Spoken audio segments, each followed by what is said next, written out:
সুপ্রিয় ভিউয়ার্স, আসসালামু আলাইকুম। Voice of Priyanka YouTube channel থেকে তোমাদের সাথে আছি আমি প্রিয়াঙ্কা। আর আমি আশিক। চলে এসেছি তোমাদের জন্য দুষ্টু মিষ্টি একটা প্রেমের গল্প নিয়ে। আশা করছি প্রতিবারের মতো এবারের গল্প তোমাদেরকে একটু অন্যরকম ভালো লাগা উপহার দিতে পারবো। তো ভিউয়ার্স, চলুন কথা না বাড়িয়ে গল্পটি শুরু করা যাক। বিকেল বেলা ডাইনিং টেবিলে বসে চা খাচ্ছিল প্রিয়াঙ্কা। তখনই হঠাৎ করে কলিং বেলের আওয়াজ শোনা গেল। প্রিয়াঙ্কা উঠে গিয়ে দরজাটি খুলে দিল। দরজা খুলতেই দেখতে পেল একজন সুদর্শন পুরুষ দরজার বাইরে দাঁড়িয়ে আছে, যাকে সে এর আগেও বেশ অনেকবার দেখেছে। প্রিয়াঙ্কা তাকে দেখেই বলতে লাগলো, হাই, হ্যালো অ্যান্ড আসসালামু আলাইকুম টু অল। আমি তোমাদের সকলের প্রিয় প্রিয়াঙ্কা বলছি। আমি জানি তোমরা আমাকে অনেক মিস করো এবং অনেকেই আমাকে মেসেজ করে বলো, আপু প্লিজ নিয়মিত কেন গল্প দিচ্ছেন না। তো তোমাদের সবার জন্য আমি একটা সুখবর নিয়ে এসেছি। তোমরা তো জানো আমার একটা হচ্ছে অফিসিয়াল চ্যানেল আছে, ভয়েস অফ প্রিয়াঙ্কা, এবং এইটার সাথে এখন আমি নতুন আরেকটা অফিসিয়াল চ্যানেল খুলছি, সেটার নাম হচ্ছে স্টোরি এক্সপ্রেস। তো আশা করি এখন থেকে দুই চ্যানেলেই তোমরা গল্প পাবে। মানে একদিন যদি ভয়েস অফ প্রিয়াঙ্কাতে আপলোড হয় তাহলে আর একদিন স্টোরি এক্সপ্রেসে আপলোড হবে। মানে তোমরা আমার গল্প প্রত্যেক দিনই শুনতে পাবে আমার নিজের অফিসিয়াল চ্যানেল দুইটা থেকে। সো জিনিসটা কিন্তু খুবই সারপ্রাইজিং। তো আশা করতেছি তোমরা তাড়াতাড়ি করে সাবস্ক্রাইব করে দিবে। স্টোরি এক্সপ্রেস চ্যানেলটা ইউটিউবে সার্চে দাও, পেয়ে যাবে। আর না হলে হচ্ছে এই ভিডিওর ঠিক লিঙ্কে তোমরা পাবে, বা হচ্ছে কমেন্টে আমি পিন কমেন্ট করে দিব, তাহলে সেখান থেকেও তোমরা সাবস্ক্রাইব করতে পারো। সো দেরি না করে এক্ষুনি সাবস্ক্রাইব করে ফেলো স্টোরি এক্সপ্রেস। সবাই ভালো থাকবা, সুস্থ থাকবা। আল্লাহ হাফেজ, I love you, bye. Believe me, আমি আমার মতো মানুষ, বিলিভ মি, আমি আপনার মতো ছেঁচড়া মানুষ একটাও দেখিনি। এতদিন ধরে ভার্সিটিতে জ্বালাতন করেছেন, সেটাও না হয় সহ্য করে নিলাম, কিন্তু আজ একদম বাসা অবধি চলে আসবেন এটা আপনার থেকে কখনোই আশা করিনি। আরে, এটা তোমাদের বাসা? দেখুন, একদম নাটক করবেন না। জেনে শুনে বাসায় এসেছেন, এখন আবার নাটক করছেন। এটা আমাদের বাসা নাকি? তো আপনার কি মনে হয় এই বাসায় আমরা ভাড়াটিয়া নাকি? আরে, তুমি তো অনেক বেশি রেগে যাচ্ছ। প্লিজ একটু ঠান্ডা হও। সেরকম কিছুই না। আমি আসলে এখানে অন্য একটা দরকারে এসেছি। দেখুন, একদম ফাজলামো করবেন না। আপনার মতো ছেলেদেরকে আমার খুব ভালো করেই চেনা আছে। যখন কেউ চুরি করতে গিয়ে ধরা পড়ে যায় তখন সবাই এমন কথাই বলে, কেউই সহজে নিজেকেও স্বীকার করতে চায় না। এখন নিশ্চয়ই আপনি এ নিয়ে বলবেন আপনি ভুল করে এখানে চলে এসেছেন, আপনি এখানে আসতে চাননি। দেখুন, এসব মিথ্যা কথা বলে কোনো লাভ হবে না, আপনি ধরা পড়ে গেছেন। বিলিভ মি প্রিয়াঙ্কা, আমি তোমাকে কোনো মিথ্যা কথা বলছি না। যা সত্য তাই বলছি। সত্যি এটাই যে আমি এখানে ইচ্ছা করে আসিনি। দেখুন, আপনার সব ফালতু লেকচার শুনতে আমি এখানে বসে নেই। চুপচাপ এখান থেকে চলে যান, তা না হলে কিন্তু খারাপ কিছু হয়ে যাবে বলে দিলাম। এই বলে প্রিয়াঙ্কা তখনই আশিকের মুখের উপর দরজাটা লাগিয়ে দেবে। তখনই প্রিয়াঙ্কার ছোট বোন তিশা সেখানে চলে আসে আর আশিককে দেখা মাত্রই বলতে থাকে, আরে স্যার তো চলে এসেছেন, তো এখন এখানে দাঁড়িয়ে আছেন কেন? প্লিজ ভিতরে আসুন। প্রিয়াঙ্কাকে যেই বুঝতে পারল না সবকিছুই যেন তার মাথার উপর দিয়ে যাচ্ছে। সে হা করে তাকিয়ে আছে। তিশা তাকে কোনো কথা বলার সুযোগই না দিয়ে আশিককে হাত ধরে টানতে টানতে বাড়ির ভিতরে নিয়ে আসলেও আর ড্রয়িং রুমের সোফায় বসতে দিল।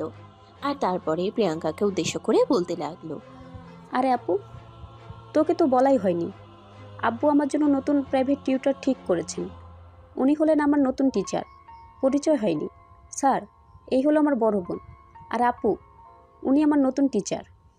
হ্যাঁ, সেটা না হয় বুঝলাম, কিন্তু এই ছেলের কাছে তুই কোনো টিউশন পড়বি না। এই ছেলেকে বল ভালোই ভালোই এখান থেকে চলে যেতে, আমি তোকে অন্য টিউটর রেখে দিব। আরে আপু, তোর কি মাথা খারাপ হয়ে গেছে নাকি? পাগলের মতো কথা বলছিস কেন? এত কষ্ট করে একজন ভালো টিউটর পেলাম, আর এখন কি না তুই বলছিস ওনাকে বাদ দিয়ে দিতে? কেন, তোর কি কানে কোনো সমস্যা হয়েছে নাকি? আমি কি বলছি তুই শুনতে পাচ্ছিস না? এই ছেলেকে তোরে পড়াতে হবে না, আমি তোর জন্য ভালো টিউটর রেখে দিব। আই এম সো সরি আপু, সেটার কোনো প্রয়োজন হবে না। তুই তোর নিজের জন্য টিউটর রেখে নিস, আমি এই স্যারের কাছেই টিউশন পড়ব। আর এতে তোর কোনো আপত্তি আমি শুনবই না, কারণ টিউশন আমি পড়ব, তুই না। দেখুন, এখন কিন্তু বেশি বাড়াবাড়ি হয়ে যাচ্ছে। আমি খুব ভালো করেই জানি এই ছেলের ক্যারেক্টারে সমস্যা আছে। তাই আমি বোন হয়ে তোকে এর কাছে প্রাইভেট পড়তে দিতে পারি না। দেখ আফু, আমাকে নিয়ে চিন্তা করার জন্য মা বাবা আরও অনেকেই রয়েছে, তাই তোকে এই ফালতু চিন্তা না করলেও চলবে। তুই তোর নিজের চরকায় তেল দে। স্যার, আপনি আসুন তো আমার সঙ্গে। আপনি আপুর কথা কিছু মনে করবেন না। এই বলে প্রিয়াঙ্কার কথাকে কোনো পাত্তা না দিয়ে তিশা আশিকের হাত ধরে টানতে টানতে নিজের রুমে নিয়ে চলে গেল। আর তারপর চেয়ার টেনে বসতে দিল আর বলতে লাগলো, স্যার প্লিজ, আপনি আপুর কথায় কিছু মনে করবেন না। ওর একটু মাথায় সমস্যা আছে। ও সুন্দর আর হ্যান্ডসাম ছেলে দেখলেই ওদের সঙ্গে একরকম খারাপ আচরণ করে। আচ্ছা ঠিক আছে, কোনো ব্যাপার না। আমি তোমার বোনকে দেখেই বুঝতে পেরেছি তার মাথায় সমস্যা আছে। যাই হোক, তুমি তোমার বই বের করো, আমি যেটা করতে এসেছি সেটাই করি। হ্যাঁ স্যার, আপনি একদম ঠিক কথাই বলেছেন। আমার বোনের মাথায় সমস্যা আছে। তা না হলে আপনার মতো একজন টিউটরকে বাদ দিতে বলে? তার ব্যবহারের জন্য আমি আন্তরিকভাবে দুঃখিত। আপনি প্লিজ কিছু মনে করবেন না। ঠিক আছে, বললাম তো কোনো ব্যাপার না। আমি একজন প্রাইভেট টিউটর, আমাকে নিয়ে এক একজন এক এক রকম মন্তব্য করতেই পারে, কিন্তু কারোর মন্তব্য আমার গন্তব্য কখনোই ঠেকাতে পারবে না। You are so right. আপনি একটু বসুন, আমি আপনার জন্য নাস্তা বানিয়ে নিয়ে আসতেছি। আরে না, এসব তুমি কি বলছো? এসবের কোনো প্রয়োজন হবে না। আমি আজ এই সবেমাত্র প্রথম দিন তোমাকে টিউশন পড়াতে এসেছি। আগে তুমি তোমার পড়া শেষ করো, তারপর অন্য কিছু।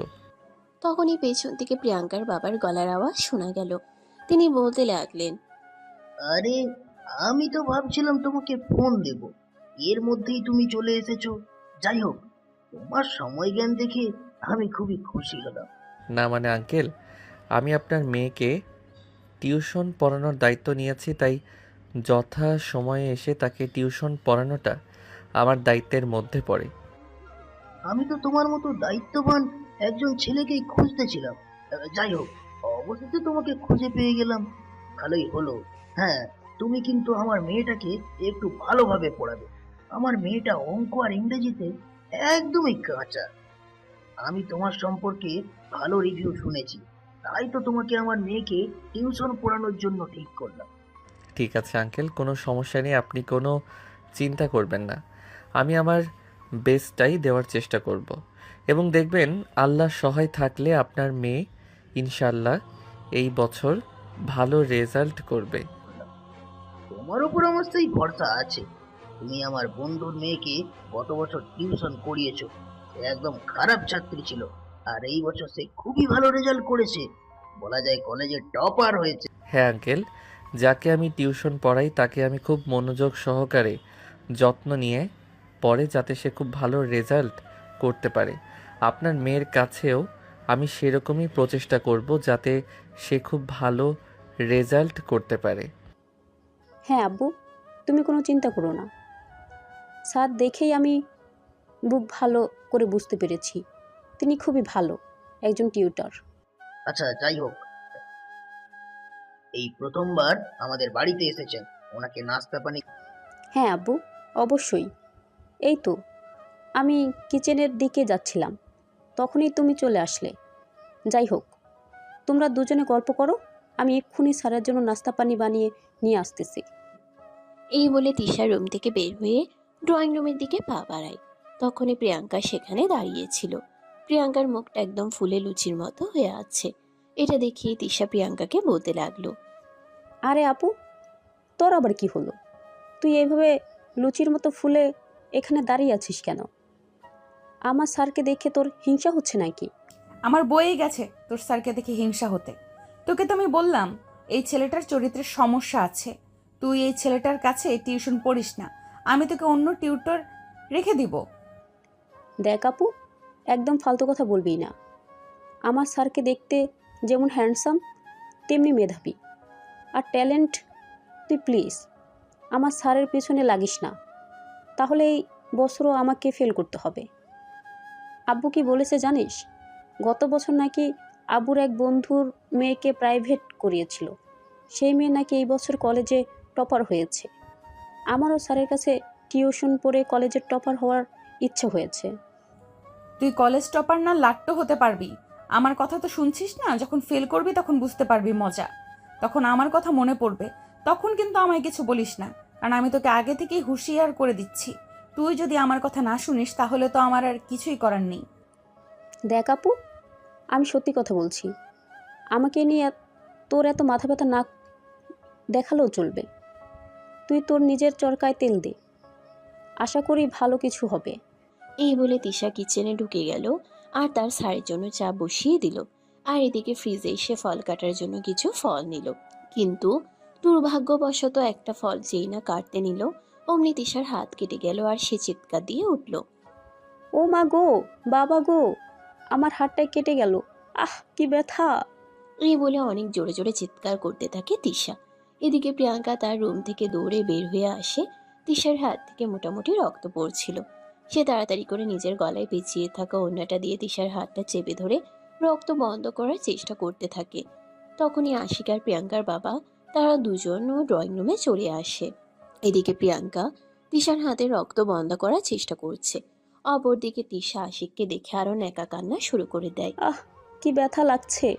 কতটা হাত না জানি কেটে গেছে। দেখ, একদম ঢং করিস না। এত ঢং আমার একদমই ভালো লাগে না। তুই কাজটা করতে পারবি না সেটা আমাকে বললেই তো আমি করে দিতাম। কিন্তু ঢং দেখিয়ে কেন নিজে নিজেই করতে গেলি? আর কেনই বা এখন এত নাটক করছিস? আপু, তোমার কি মনে হচ্ছে আমি নাটক করছি? তুমি দেখলে কতটা রক্ত বের হচ্ছে। আমার তো মনে হচ্ছে আমার আঙ্গুলটা কেটে পড়ে গেছে। মানে কিছু দেওয়ার ব্যবস্থা করো। আরে, ওরা দুজনে ঝগড়া করা বন্ধ কর। বেশি কেটে গেলে তো এখন ডাক্তারের কাছে নিয়ে যেতে হবে, ব্যান্ডেজ করাতে হবে। সেটার কোনো প্রয়োজন হবে না বাবা। অল্প একটু কেটেছে, আর এই যে সামান্য একটু রক্ত বের হয়েছে, এটা সেরকম কোনো গুরুতর ব্যাপার না। তোমরা ওয়েট করো, আমি ফার্স্ট এড করে দিচ্ছি, ঠিক হয়ে যাবে। তখনই আশিক সামনের দিকে এগিয়ে আসে, তিশার হাতটা ধরতে ধরতে বলে। আরে, আমার জন্য এসব কিছু হয়েছে। তোমাকে তো বলেছিলাম আমার জন্য নাস্তা বানাতে হবে না। তুমি যদি আমার জন্য নাস্তা বানাতে না আসতে তাহলে এই অঘটনটা আজ ঘটতো না। উফ স্যার, এভাবে বলবেন না। আপনি আমার স্যার, আর আপনার জন্য এইটুকু তো করতেই পারি। কোনো ব্যাপার না, ঠিক হয়ে যাবে। এই বলে প্রিয়াঙ্কার কাছ থেকে হাতটা ছাড়িয়ে নিল তৃষা। আর তারপর সোজা রুমের দিকে দৌড়ে চলে গেল। কোনো রকম একটা ব্যান্ডেজ করে নিল। তারপর আশিকের সামনে দাঁড়িয়ে বলতে লাগলো। এই তো স্যার, ঠিক হয়ে গেছে। আপনি বসুন, আমি চুলায় চা বসিয়ে রেখে এসেছিলাম, ওটা নিয়ে আসি। এই না, একদম নয়। তোমাদের বাড়িতে কি অন্য কেউ নেই নাকি যে ওটা করতে পারবে না? তোমাকে এখন কোথাও যেতে হবে না। তুমি এখানে চুপচাপ বসো। এমনিতেই অনেকখানি হাত কেটে গেছে, এখন আর কোনো রিস্ক নিতে যেও না। তিশাও তখন ন্যাকামি করে বলতে লাগলো। হ্যাঁ স্যার, এটা আপনি একদম ঠিক কথাই বলেছেন। কিন্তু দেখেন, আমার আপুকে সে বলল নাকি অল্প একটু কেটেছে, এগুলো নাকি কোনো ব্যাপার না। আসলে কি জানেন স্যার, আমার আপুটা না আমাকে একদমই সহ্য করতে পারে না, সব সময় এমন করে। আসলে সৎ বোন হলে যা হয় আর কি। সে আমার ভালো সহ্যই করতে পারে না, আমাকেও সহ্য করতে পারে না। যখনই শুনলো আমি আপনার কাছে টিউশনি করব, আমি ভালো রেজাল্ট করে ফেলবো, এতেই তার হিংসা শুরু হয়ে গেছে। দেখো, এভাবে কাউকে বলতে হয় না। সৎ হোক, তোমার বোন তো, সে তোমার ভালোই চাই। দেখো, তোমাদের ফ্যামিলির মানুষ যদি আমাকে ভালো না বাসে তাহলে আমি এখানে এসে তোমাকে টেনশন করাবো না। আরে স্যার, আপনাকে সত্য কথা বললেও দেখি আমি বিপদে পড়ে গেলাম, সেরকম কোনো ব্যাপার না। ওর কথাই আপনি কিছু মনে করবেন না। ওকে যে যার কথায় ওকে যে যার কথায় আপনি এই বাড়িতে আসা বন্ধ করে দেবেন। আমি আছি, আমার বাবা মা আছে। তাছাড়া বাবা কিন্তু তার সমস্ত সম্পত্তি আমার মায়ের নামে লিখে দিয়েছে, তাই সে এই বাড়িতে একজন আশ্রিতা হিসেবে আছে মাত্র। খুবই ব্যঙ্গ করে কথাগুলো বলছিল তিশা। আর আশিকের সবকিছু চুপচাপ শুনছিল। সে কোনো উত্তর দিচ্ছিল না। আর এদিকে তখনই প্রিয়াঙ্কার নাস্তার প্লেট হাতে নিয়ে তাদের রুমে প্রবেশ করে। তিশা আর আশিক একদম পাশাপাশি বসেছিল। প্রিয়াঙ্কা রুমে ঢুকেই গলায় কাশি দেয়। তারপরেই বলতে থাকে, তিশা, আমি কি রুমের ভেতরে আসবো? এখানে তোর স্যারের জন্য নাস্তা রেডি করে এনেছি। রুমের ভেতর চলে এসে তারপর আর পারমিশন নেওয়ার কি আছে? পারমিশন নেওয়ার যদি ইচ্ছাই থাকতো তাহলে তো রুমের বাহিরেই থেকেই পারমিশন নিতে। যাই হোক, চলে এসেছো যখন এসেই গেছো, এখন তো আর বলে কোনো লাভ নেই। নাস্তাটা টেবিলের উপর রাখো আর চুপচাপ এখান থেকে চলে যাও। প্রিয়াঙ্কা মনে মনে অনেক কষ্ট পেলেও মুখে কিছুই বলল না। চুপচাপ টেবিলের উপর নাস্তাটা রেখে সেখান থেকে চলে গেল। আর তখনই তিশা সেখান থেকে উঠে গিয়ে নাস্তার প্লেটটা আশিকের হাতে তুলে দিয়ে বলতে লাগলো, স্যার, আজকে তো আর পড়া হবে না, আপনি নাস্তাটা খেয়ে নিন, তারপর চলুন আমরা বাইরে থেকে কোথাও একটা ঘুরে আসি। I am so sorry Tisha, এটা আমাকে দিয়ে হবে না, কারণ আমার আরও একটা টিউশন আছে। আমি তোমাকে পড়িয়ে তারপর ওখানে যাব। স্যার প্লিজ, একদিন টিউশন না গেলে কিছু হবে না, আপনি চলুন আমার সঙ্গে, দুজন মিলে সারাটা বিকেল ঘোরাঘুরি করব। তাছাড়া আপনার মতো হ্যান্ডসাম গুড লুকিং একটা ছেলের সঙ্গে বিকেল কাটানো আমার খুব ভালো লাগবে। প্লিজ স্যার, আপনি না করবেন না। একদিন টিউশনে না গেলে সেরকম কোনো ক্ষতি হবে না, আর যদি ক্ষতি হয়ে যায় তাহলে সেটা আমি আপনাকে পুষিয়ে দেব। এই বলে আশিক তার সঙ্গে যেতে রাজি না হলেও তিশা তাকে জোর করে রাজি করালো। বাসা থেকে দুজনে একসঙ্গে বের হচ্ছিল। এটা দেখে প্রিয়াঙ্কা বলতে লাগলো, কি ব্যাপার তিশা, এই বিকেলবেলা তুই কোথায় যাচ্ছিস, তাও আবার তোর টিউশন টিচারের সঙ্গে? দেখ আপু, সব সময় আমার ব্যক্তিগত ব্যাপারে নাক গলাতে আসিস না। এই সব কিছু যে আমার একদম ভালো লাগে না, সেটা তুই খুব ভালো করেই জানিস। তাই তোকে বলছি, যতটা সম্ভব আমার থেকে দূরে থাকবি, থাকার চেষ্টা করবি। একদম আমার ব্যক্তিগত ব্যাপারে এত নাক গলাতে আসবি না। দেখ, তোর ভালোর জন্য বলছিলাম, কিন্তু তুই যখন ভালোটা বুঝলি না তখন আর তোর ব্যক্তিগত ব্যাপারে নাক গলানোর কোনো ইচ্ছে আমার নেই। তবে এমন যেন না হয় আমার কথা বাসি হলে কাজে লাগে, তখন কিন্তু অনেক দেরি হয়ে যাবে, তখন কিন্তু আবার আমাকে দোষ দিস না। দেখ আপু, এতক্ষণ ধরে সহ্য করছি তোকে, আর সহ্য করার ইচ্ছে নেই। আমি কিন্তু এখন সত্যি সত্যি আব্বুর কাছে তোর নামে বিচার দেব। আমি আর পারছি না তোকে সহ্য করতে। এটা বলা মাত্রই প্রিয়াঙ্কা কোনো কথা না বলে চুপচাপ সেখান থেকে চলে গেল। কারণ সে খুব ভালোভাবেই বুঝতে পারলো এখানে তিশাকে কোনো কিছু বলতে চাওয়া মানে বাইরের মানুষের সামনে নিজেকে অপমান সাব্যস্ত করা। এদিকে প্রিয়াঙ্কা চলে যাওয়ার পর তিশা আর আশিক দুজনেই বাসা থেকে বের হয়ে পড়ে। আশিকের অনিচ্ছা সত্ত্বেও সেদিন সারাটা বিকেল তিশার সঙ্গে কাটাতে হয়। তার অন্যতম কারণ হচ্ছে আশিক নিম্ন মধ্যবিত্ত ফ্যামিলি থেকে উঠে আসা একটা সাধারণ ছেলে, যে অসীম স্বপ্ন নিয়ে ঢাকা শহরে এসেছে পড়াশোনা করে চাকরি বাকরি কিছু একটা করার জন্য। কিন্তু ঢাকা শহরের মতো একটা জায়গায় পড়াশোনার খরচ চালানো অতটাও সহজ কাজ নয়। এখানে নিজের খাওয়া দাওয়া, থাকা এবং পড়াশোনার খরচ চালাতে মোটামুটি ভালো একটা অ্যামাউন্ট গুনতে হয়, যেটা তার দিনমজুর বাবার পক্ষে চালানো একদমই সম্ভব নয়। তাই সে এখানে আসার পর থেকে বেশ কয়েকটা টিউশন পড়ায়। আর এখানে মূল রিজন হলো আশিক অন্য সব কয়টা টিউশন পড়িয়ে যে কয়টা টাকা বেতন পায়, প্রিয়াঙ্কার বাবা তিশাকে পড়ানোর জন্য এর চাইতে বড় একটা অ্যামাউন্ট ফিক্সড করে রেখেছেন। তাই অন্য কয়টা টিউশন হাতছাড়া হয়ে গেলেও আশিককে এই টিউশন হাতছাড়া করা চলবে না। এতে যত সমস্যাই হোক না কেন, এটা তাকে কন্টিনিউ করতেই হবে। অপরদিকে প্রিয়াঙ্কা আর আশিক একই ভার্সিটিতে একই সেমিস্টারে আর একই ক্লাসে পড়াশোনা করে। দুজনেই এই বছর অনার্স প্রথম বর্ষের স্টুডেন্ট। সেদিকেই দুজনের পরিচয়। প্রিয়াঙ্কা মনে মনে আশিককে প্রথম দিন থেকেই পছন্দ করে, কিন্তু কোনো একটা কারণে হয়তো সেটা বলা হয়ে উঠছে না। আর এদিকে হঠাৎ করেই আশিক তাদের বাড়িতে এভাবে তারই ছোট বোনকে টিউশন পড়াতে চলে আসবে, এটা প্রিয়াঙ্কার বোধগম্য ছিল না। প্রিয়াঙ্কা তার ছোট বোনের সম্পর্কে খুব ভালোভাবেই জানে, কারণ তার ছোট বোন আরও আগে থেকেই সুদর্শন কোনো ছেলেকে দেখলেই তার সঙ্গে প্রেম করতে চায়, সম্পর্ক জড়াতে চায়। এদিকে আশিক দেখতে মাশাআল্লাহ যথেষ্ট হ্যান্ডসাম। তিশা যদি আশিকের পিছনেও লেগে যায় তাহলে তো বনে বনে যুদ্ধ শুরু হয়ে যাবে। আর সেই জন্যই প্রিয়াঙ্কা চাইছিল ওটা আশিক তাদের বাড়িতে টিউশনই পড়াক, আর তার ছোট বোনের টার্গেট হয়ে যায়। অপরদিকে আশিক শৈশবের কোনো কিছুই জানতো না। সে তো প্রিয়াঙ্কার আচরণ দেখে মনে মনে এটাই ভেবে নিয়েছিল প্রিয়াঙ্কা তাকে সহ্য করতে পারছে না। তো ভিউয়ার্স, কথা না বাড়িয়ে চলুন মূল গল্পে ফিরে আসি।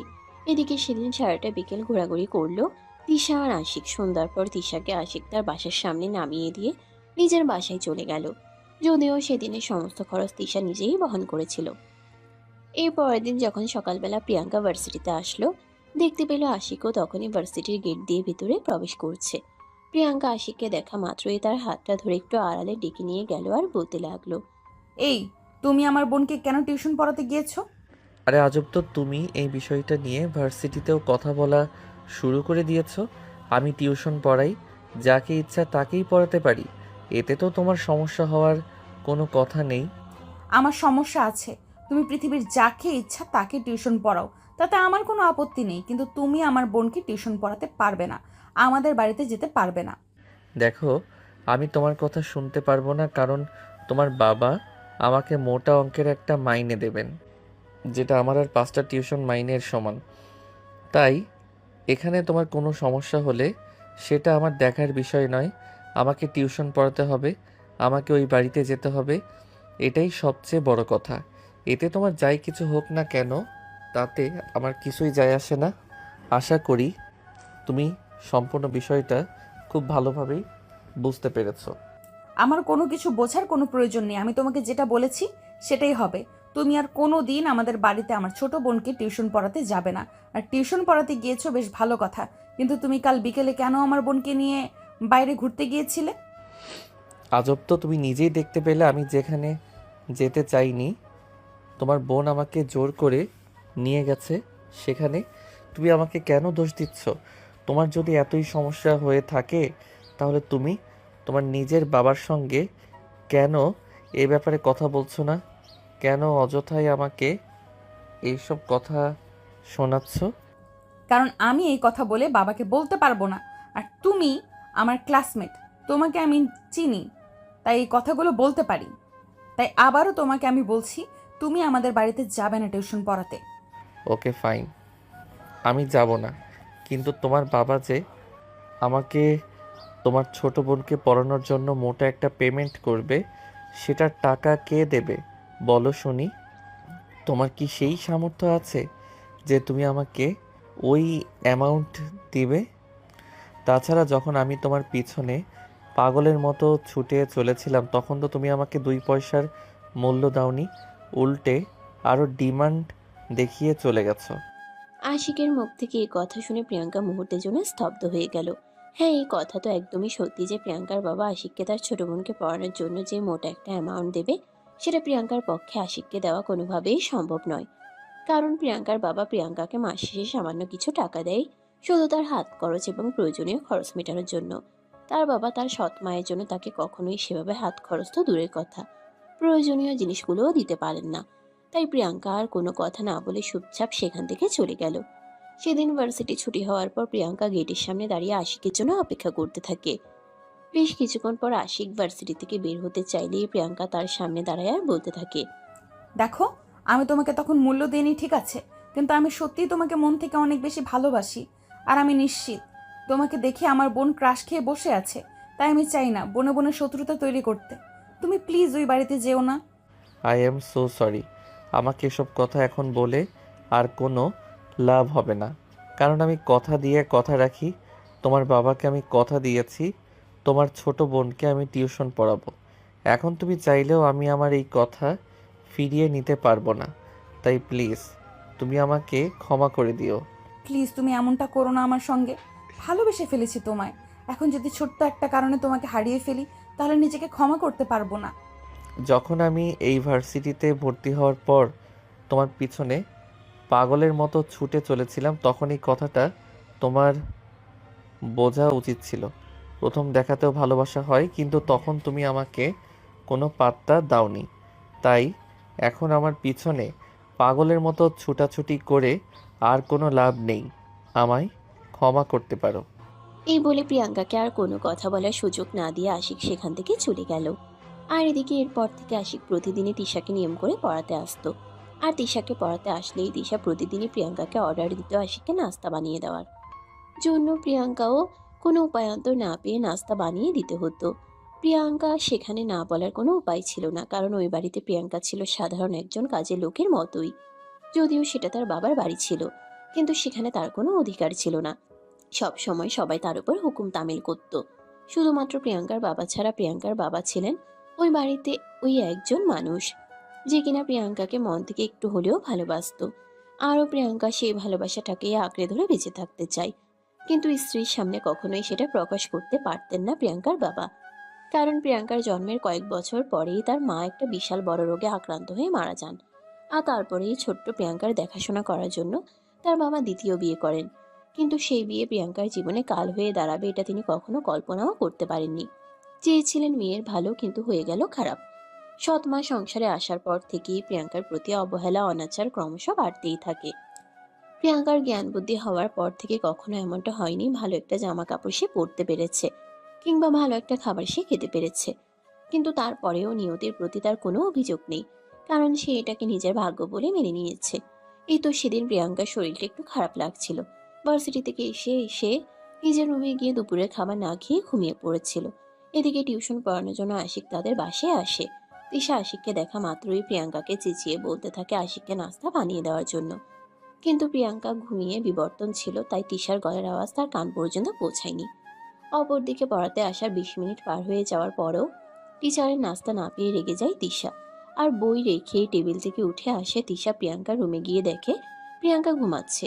এটা দেখে সে আর নিজের রাগ কন্ট্রোল করতে না পেরে ঘুমন্ত প্রিয়াঙ্কার উপর টেবিলে থাকা ফুলদানিটা ছুঁড়ে মারে। তখনই প্রিয়াঙ্কার কপাল ফেটে গিয়ে রক্ত পড়তে থাকে। প্রিয়াঙ্কা ঘুমন্ত অবস্থাতেই চিৎকার দিয়ে ওঠে। মা গো, বাবা গো, মরে গেলাম গো। প্রিয়াঙ্কার এমন চিৎকারের আওয়াজ শুনে ঘুম থেকে বের হয়ে আসেন প্রিয়াঙ্কার সৎ মা। তিনি ওই রুমে এসেই তিশাকে বলতে থাকেন, কি ব্যাপার দিশা, কি হয়েছে এখানে? এই হারামজাদিটা এভাবে চিৎকার করছে কেন? দেখো না আম্মু, আমি সেই কখনই বলছি আমার স্যারকে নাস্তা বানিয়ে দেওয়ার জন্য, আর এই হারামজাদি এটা এখনও এখানে পড়ে পড়ে ঘুমাচ্ছে। খুব ভালো করেছো তুমি এটা। ওর কত বড় সাহস! ওর কাছে আমার মেয়ে নাস্তা চেয়েছে আর সে এটা না করে পড়ে পড়ে ঘুমাচ্ছে। এই হারামজাদি, এখনও তুই এখানে চিৎকার করছিস? যা চুপচাপ আমার মেয়ে টিচারের জন্য নাস্তা বানিয়ে নিয়ে আয়। এই বলে প্রিয়াঙ্কার কপাল থেকে রক্ত ছড়িয়ে পড়া সত্ত্বেও প্রিয়াঙ্কার সৎ মা তার চুলের মধ্যে টেনে তোলার চেষ্টা করে। আর তখনই প্রিয়াঙ্কা বলতে থাকে, আর এগুলো কি করছো? দেখছো তো আমার কপাল ফেটে গেছে, কপাল থেকেও রক্ত ঝরছে। তারপরেও তোমরা আমার সঙ্গে এরকম আচরণ করতে পারছো? তোমাদের বিবেকে একটুও বাচ্ছে না? তুই মরে যাস না কেন? মরতে পারিস না তুই? মরে গেলে তো একটা আপদ ঘাট থেকে বিদায় হয়। তোকে বসিয়ে বসিয়ে খাওয়াবো, এটা তুই ভাবিস কি করে? এক্ষুনি যা আমার মেয়ের টিচারের জন্য নাস্তা বানিয়ে নিয়ে আয়। হ্যাঁ, এটাই তো বাকি। আমি মরে গেলেই তোমরা বাঁচো আর আমিও বেঁচে যাই। আল্লাহর কাছে শুধু একটাই কথা বলার, আল্লাহ তুমি আমাকে উঠিয়ে নাও। আমি এসব কিছু সহ্য করতে পারছি না। আমাকে আমার মায়ের কাছে পাঠিয়ে দাও, সেখানে গিয়ে অন্তত একটু শান্তি পাবো। এই বলে প্রিয়াঙ্কা কান্না করতে থাকে। আর তখনই আশিক সেখানে ছুটে চলে আসে। প্রিয়াঙ্কার এমন অবস্থা দেখে আশিক আর কোনোভাবেই নিজেকে সামলে রাখতে পারছিল না। তার পকেট থেকে রুমাল বের করে প্রিয়াঙ্কার কপালটা বেঁধে দিল। আর তারপর প্রিয়াঙ্কার মাকে বলতে লাগলো, আন্টি, ওকে তো এখনই হসপিটালে নিয়ে যেতে হবে। প্লিজ আপনি কিছু একটা ব্যবস্থা করুন। ওর তো কপাল থেকে অনেক রক্ত বের হয়েছে, মাথা ফেটে গিয়েছে। এক্ষুনি ডাক্তার না দেখালে খারাপ কিছু হয়ে যাবে। আরে বাবা, তুমি ওসব নিয়ে চিন্তা করো না, ঠিক হয়ে যাবে, কোনো ব্যাপার না। তুমি যাও আমার মেয়েকে পড়াও, আমি তোমার জন্য নাস্তার ব্যবস্থা করছি। ওকে নিয়ে তোমার এত চিন্তা করতে হবে না। আরে আন্টি, আপনি এটা কেমন কথা বলছেন? এদিকে মেয়েটা মরে যাওয়ার মতো অবস্থা, আগে ওকে ডাক্তারের কাছে নিয়ে যেতে হবে। আমি তো আর চা খাওয়ার জন্য মরে যাচ্ছি না। আপনি প্লিজ কিছু একটা ব্যবস্থা করুন। ওর কপাল থেকে তো অনেক রক্ত বের হচ্ছে। আরে বাবা শোনো, আমাদের টাকা পয়সা অতটাও বেশি হয়নি যে ওর জন্য আমরা টাকা পয়সা নষ্ট করব। তুমি যাও আমার মেয়েকে পড়াও। ও ভাব দেখাচ্ছে, দেখবে এমনি এমনি সব ঠিক হয়ে যাবে। এই বলে প্রিয়াঙ্কার মা সেখান থেকে চলে গেল। এদিকে আশিক খুব ভালোভাবেই বুঝতে পারলো এখানে প্রিয়াঙ্কার খারাপ কিছু হয়ে গেলেও তারা প্রিয়াঙ্কাকে ডক্টরের কাছে নিয়ে যাবে না। তাই সে নিজেই ঠিক করলো প্রিয়াঙ্কাকে ডাক্তারের কাছে নিয়ে যাবে। প্রিয়াঙ্কাকে সে পাজাকুলে তুলে নিল। আর এটা দেখে তিশা রেগে আগুন হয়ে বলতে লাগলো, আরে স্যার, এটা আপনি কি করছেন? আপনি এই ছোটো লোকের মেয়েটাকে কোলে নিয়েছেন কেন? এক্ষুনি রেখে দিন এখানে, তা না হলে কিন্তু ভালো হবে না, বলে দিলাম। দেখো তৃষা, তুমি আমার ছাত্রী, তুমি আমার ছাত্রীর জায়গাতেই থাকো। আমাকে আমার দায়িত্ব পালন করতে দাও। মেয়েটার অবস্থা কতটা খারাপ সেটা দেখতে পেয়েছো। এক্ষুনি যদি ডাক্তারের কাছে নিয়ে না যাই তাহলে কি হতে পারে সেটা তুমি বুঝতে পারছো। তারপরও কেন আমার কাজে আমাকে বাধা দিচ্ছ? এই বলে আশিক আর কোনো উত্তরের অপেক্ষা না করে প্রিয়াঙ্কাকে নিয়ে বাড়ি থেকে বের হয়ে গেল। তারপর তাদের বাসার পাশে একটা হসপিটালে নিয়ে আসলো। প্রিয়াঙ্কার বাবার নাম্বার আশিকের কাছে ছিল। প্রিয়াঙ্কাকে হসপিটালে ভর্তি করিয়ে প্রিয়াঙ্কার বাবার নাম্বারে ফোন দিল। দুইবার ফোন হতে না হতেই প্রিয়াঙ্কার বাবা ফোনটা রিসিভ করলো আর অপর প্রান্ত থেকে বলতে লাগলো, হ্যালো, কি হয়েছে? এই অসময়ে আমাকে ফোন দিয়েছো কেন? আঙ্কেল, একটা সমস্যা হয়ে গেছে। আপনি এক্ষুনি প্লিজ আপনাদের বাসার সামনের হসপিটালে চলে আসুন। তারপর আমি আপনাকে সব কিছু খুলে বলছি। কিন্তু আমি তো এই মুহূর্তে একটা জরুরি মিটিংয়ে আছি। আমার বাসায় কোনো সমস্যা হলে তো আমাকে বাসা থেকে ফোন দেওয়া হতো। কি হয়েছে আমাকে খুলে বলো। আঙ্কেল, সমস্যাটা খুব বড়, তাই আপনাকে এখানে আসতে হবে। আপনি প্লিজ তাড়াতাড়ি সব কিছু ফেলে রেখে চলে আসুন, তা না হলে বড় একটা অ্যাক্সিডেন্ট হয়ে যেতে পারে। এই বলে সে ফোনটা কেটে দিল। আর এদিকে তখনই প্রিয়াঙ্কার বাবা অফিসের সব কাজকর্ম ফেলে রেখে হসপিটালে চলে আসলো। আর তারপর আশিক তাকে সব কিছু খুলে বলল। সবকিছু শুনে তিনি মাথায় হাত দিয়ে বসে পড়লেন আর কান্না করতে লাগলেন। আশিক উনার কাঁধে হাত রেখে বলল, আঙ্কেল শুনেন, এই দুনিয়ায় যার মা নেই তার কেউ নেই। মা হলো পৃথিবীর অমূল্য একটা সম্পদ। তবে আমার মনে হয় আপনার একটু কঠোর হওয়া উচিত, তা না হলে এই সংসারে আপনার মেয়েটা আর বেশি দিন টিকতে পারবে না। এই অবস্থাতে আপনার মেয়েটাকে তারা যতটা অবহেলা করেছে, আমি যদি এই জায়গায় না থাকতাম তাহলে তো খারাপ কিছু হয়ে যেতে পারতো। কিন্তু আমি কি করব সেটা তুমি নিজেই আমাকে বলে দাও। মেয়ের ভালোর জন্য আমি দ্বিতীয় বিয়ে করেছিলাম, আর সেই দ্বিতীয় বিয়ে আমার মেয়ের জীবনে কাল হয়ে দাঁড়াবে এটা তো আমি কখনো কল্পনাও করিনি। হ্যাঁ আঙ্কেল, সেটা তো আমি বুঝতে পারছি, কিন্তু আমিও আপনাকে এ ব্যাপারটা এখন জানাতাম না। কিন্তু আপনি তো জানেন আমার হাতের অবস্থা। এখানে হসপিটালের বিল মেটানোর মতো পয়সা আমার হাতে নেই, তাই পেটে ক্ষুধা রেখে মুখে লাজ রাখলে তো চলবে না। সেজন্যই আপনাকে ফোন করা। হ্যাঁ, আমি সেটা বুঝতে পেরেছি। কোনো সমস্যা নেই, তুমি এক কাজ করো, বাসায় চলে যাও। প্রিয়াঙ্কাকে হসপিটাল থেকে রিলিজ করলে তারপর আমি তাকে নিয়ে বাসায়। আশিক ওনার কাঁধে হাত রেখে বলতে লাগলো। এই বলে প্রিয়াঙ্কার বাবা আশিককে হসপিটাল থেকে বিদায় করে দিল। আর তারপর দিন বিকেলবেলা প্রিয়াঙ্কাকে হসপিটাল থেকে রিলিজ করা হলো। প্রিয়াঙ্কার বাবা প্রিয়াঙ্কাকে নিয়ে বাড়িতে আসে। দরজায় দাঁড়িয়ে কলিং বেল চাপ দেওয়ার বেশ কিছুক্ষণ পর প্রিয়াঙ্কার মা এসে দরজা খুলে দিল। প্রিয়াঙ্কাকে দেখে তিনি ভালো মন্দ জিজ্ঞাসা করার বদলে এটা বলতে লাগলেন। আপদটা এখনো মরেনি। কথাটা বলা মাত্রই প্রিয়াঙ্কার বাবা প্রচন্ড পরিমাণে ক্ষেপে গেলেন। আর প্রিয়াঙ্কার মায়ের গালে ঠাস করে একটা চর বসিয়ে দিয়ে বলতে লাগলেন, বাসায় যাব। ঠাস ঠাস। তোমার মতো বেয়াদব মার্কা মহিলাকে বিয়ে করাই আমার জীবনের সবচাইতে বড় ভুল। তোমাকে যদি আমি বিয়ে না করতাম তাহলে হয়তো এই দিন আমার দেখতে হতো না। তোমার জন্য, হ্যাঁ, শুধু তোমার জন্য আজ আমার মেয়েটার কাছে আমাকে ছোট হতে হচ্ছে। কই, মেয়ের দেখাশোনা করার জন্য তোমাকে নিয়ে এসেছিলাম, আর আজ তুমি আমার মেয়ের খুনি হয়েছো। দেখো, এতদিন ধরে সহ্য করে এসেছি, এটাই অনেক। এখন আর আমি তোমার এই দামড়ি মার্কা মেয়েকে সহ্য করতে পারবো না। ওই মেয়েকে বাড়ি থেকে বের করে দাও, তা না হলে আমি আমার মেয়েকে নিয়ে এই বাড়ি থেকে চলে যাব, এটা বলে দিলাম।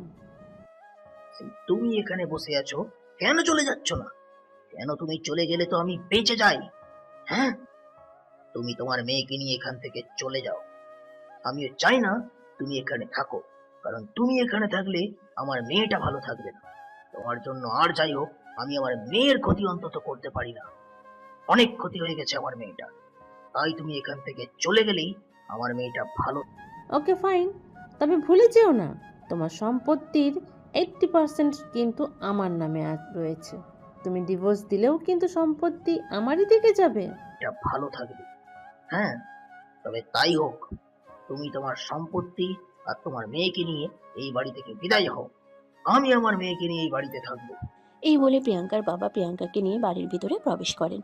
আর তখনই তিশা কলেজ থেকে আসে। প্রিয়াঙ্কাকে দেখে তার রাগ যেন আকাশ ছোঁয়া হয়ে গেল।